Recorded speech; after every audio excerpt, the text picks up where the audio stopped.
He robbed an old man, and we delivered him straight to the cops. There's an old man called Robert in my village who's been a widower for years. He lives alone on a small farm just off the main road, with chickens, a few goats, a horse, a garden. That kind of peaceful life. He's one of those people everyone calls a saint. He never raises his voice, always has biscuits for the kids, and always helps when someone needs something. When I was a kid, I used to spend afternoons at his place with my friends, feeding the animals, running around the trees, and drinking juice from those old-school glass bottles.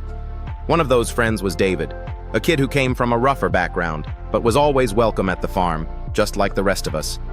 Now we're all adults, and David didn't turn out great. He's known for petty crimes, always looking for a quick score. He was kicked out of his parents' house more than once, and most people had already cut ties with him. But not Robert.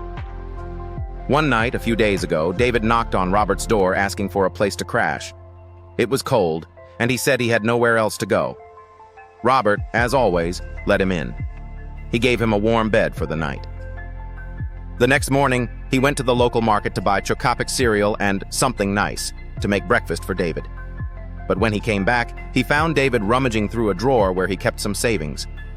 Even after being asked what he had put in his pocket, David said no and took off. That broke something in me.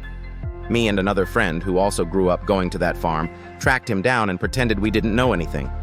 I offered him a ride and he said yes, as we usually do here. But instead of driving him to the center, we drove him straight to the police station. I explained everything to the cops and they arrested him because he confessed while waiting for Robert to show up. He's now in custody, awaiting trial. I hope justice is served. Robert cried in front of us, not because of the betrayal, but because, in his words, I thought you all had forgotten me. That broke my heart so badly. We had stopped visiting as we grew up, just waving instead of stopping by. That made me realize how much of a piece of shit I am too. So now I'm visiting him at least once a month. He may have been robbed that day, but he also got a reminder. Not all of us turned out like David. Some of us remember who raised us and who helped keep us off the streets and away from temptation when we were kids. I protect what matters, always.